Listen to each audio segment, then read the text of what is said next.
Nelwina Tanjung, yang akrab disapa Wina ini adalah seorang wanita berusia 22 tahun asal Padang Sidempuan, Sumatera Utara.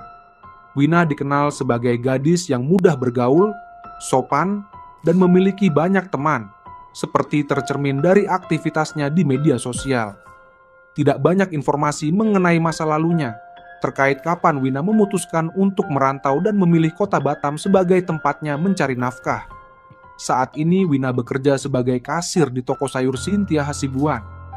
Toko tersebut berlokasi di Ruko Blok E nomor 11, Kompleks Pasar Sagulung, Kelurahan Sagulung Kota, Kecamatan Sagulung, Kota Batam, Provinsi Kepulauan Riau. Meskipun Wina baru bekerja selama 3 bulan di toko tersebut, kehadirannya memberikan nuansa positif di lingkungan tempat kerjanya.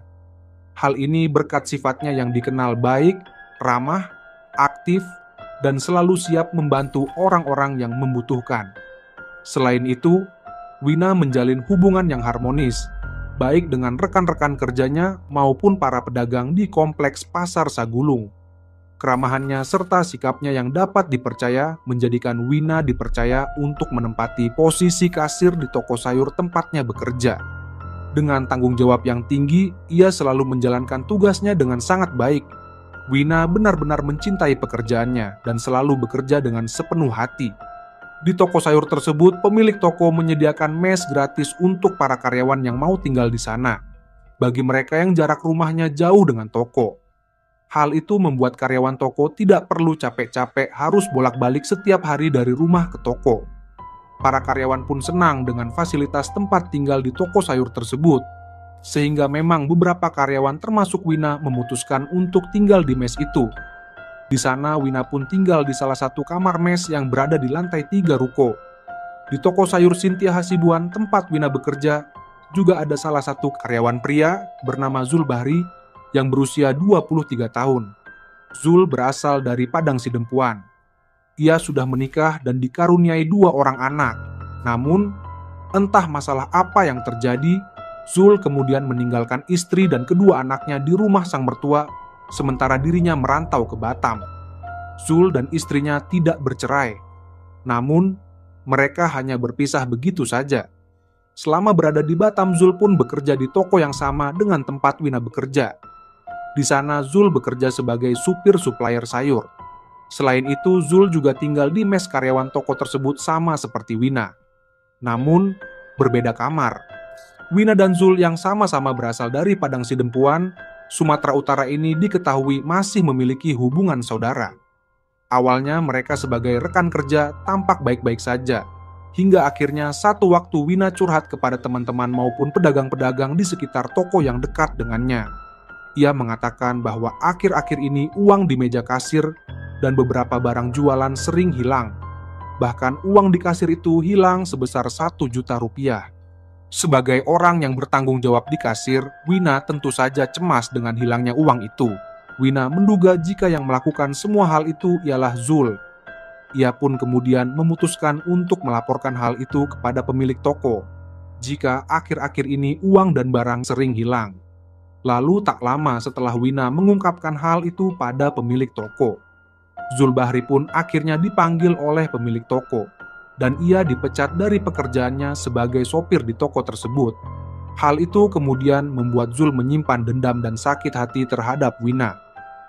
Namun, meskipun telah dipecat, sang pemilik toko masih mengizinkan Zul untuk tinggal di mes karyawan toko tersebut, sampai Zul memiliki pekerjaan baru.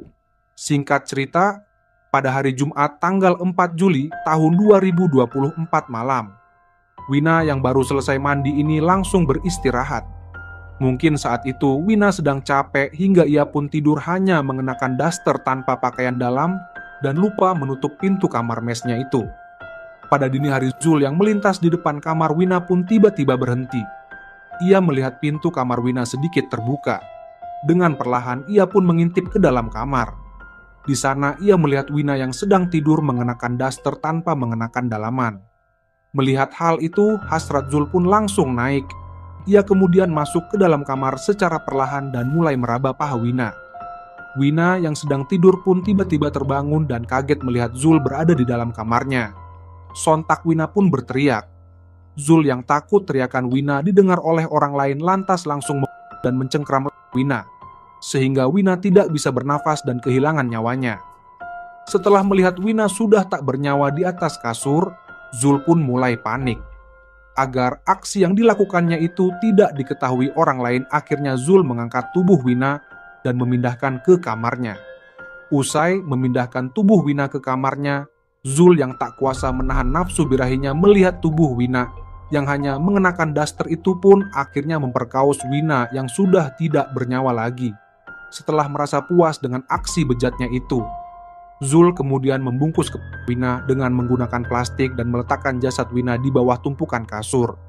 Setelah melakukan semua aksinya, Zul pun menelpon pemilik toko untuk pamit dengan alasan sudah mendapatkan pekerjaan baru di Pekanbaru.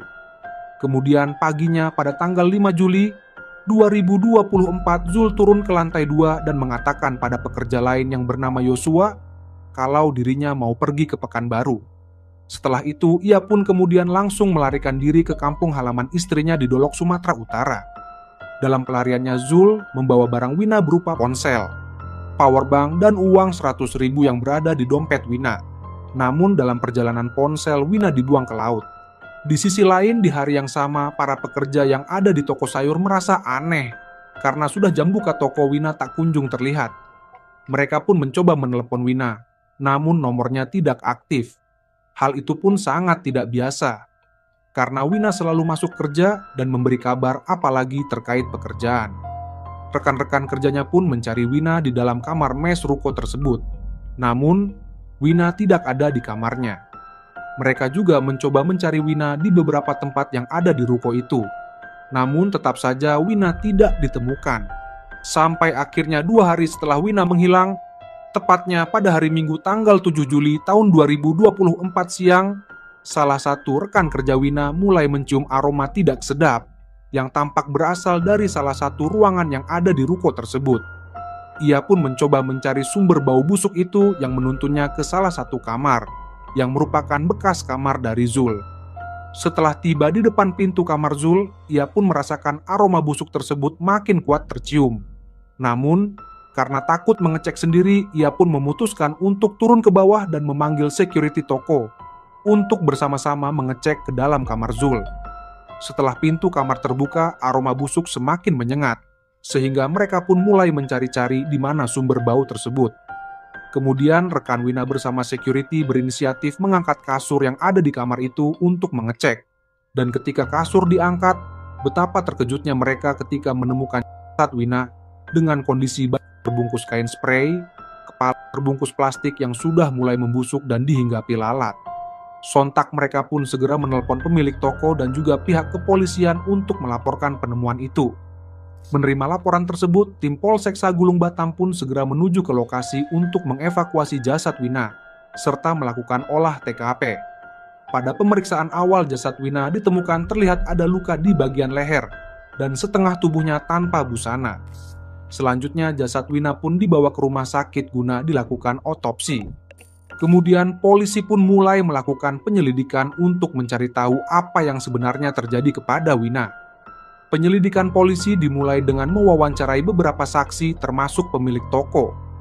Kepada polisi, pemilik toko pun memberikan keterangan bahwa kamar yang menjadi tempat penemuan jasad Wina merupakan bekas kamar dari mantan karyawannya, yakni Zul Bahri. Dan anehnya, Zul pamit untuk pergi ke Pekanbaru 2 hari sebelum jasad Wina ditemukan, yang diduga saat itu merupakan waktu di mana Wina menghilang. Setelah mengumpulkan bukti, petunjuk, dan keterangan saksi, kecurigaan pihak kepolisian langsung tertuju kepada Zul yang diduga telah melarikan diri setelah melakukan aksi pemerkosaan dan penghilangan nyawa terhadap Wina. Polisi pun kemudian memburu Zul sebagai terduga pelaku penghilangan nyawa Wina. Tim gabungan yang terdiri dari Subdit Jatanras di Treskrimum Polda Kepri, Jatanras Polresta Barlang, dan Polsek Sagulung pun akhirnya berhasil menangkap Zul di kampung halaman istrinya di Dolok, Kabupaten Humbahas pada hari Senin tanggal 8 Juli tahun 2024. Zul pun langsung dibawa kembali ke Batam untuk mempertanggungjawabkan perbuatannya. Kemudian pada hari Jumat tanggal 2 Agustus tahun 2024, pihak kepolisian pun menggelar rekonstruksi terhadap kasus ini yang dilaksanakan bersama tim Inavis di tempat kejadian perkara atau TKP di Ruko Pasar Sagulung Blok E nomor 11 Kota Batam. Saat itu tampak sejumlah masyarakat memadati lokasi untuk menyaksikan rekonstruksi tersebut. Tersangka Zulbahri turut dihadirkan beserta beberapa saksi dan paman Wina, serta jaksa penuntut umum. Saat tersangka diturunkan dari mobil, masyarakat yang geram pun langsung meneriaki Zul. Dalam rekonstruksi terdapat 16 adegan yang diperagakan. Rekonstruksi pun berlangsung selama 1,5 jam dan selesai sekitar pukul 11.30 siang. Zul lalu kembali dimasukkan ke dalam mobil dan dibawa keluar lokasi dengan diiringi teriakan warga. Di sisi lain, usai dilakukan autopsi, jasad Wina pun dimakamkan di pemakaman Blok O, nomor 1777 TPU Seitemyang Batam, pada hari Senin tanggal 8 Juli tahun 2024 sore. Tidak ada informasi terkait jenazah gadis perantau asal Padang Sidempuan, Sumatera Utara ini memilih dimakamkan di Batam, bukan di kampung halamannya. Sementara pihak keluarga, sahabat, dan rekan-rekan terdekat Wina sangat merasa kehilangan sosok gadis cantik dan juga ramah itu. Mereka tidak menyangka Wina akan kehilangan nyawa dengan cara yang tragis. Atas perbuatannya, Zulbahri kini dijerat dengan pasal 339 jungto pasal 338 KUHP tentang penghilangan nyawa, dengan ancaman hukuman penjara seumur hidup. Banyak orang yang menduga jika Zul ini memang sudah bernafsu sama Wina sejak lama. Apalagi mereka juga dikenal masih satu kampung dan masih memiliki hubungan saudara.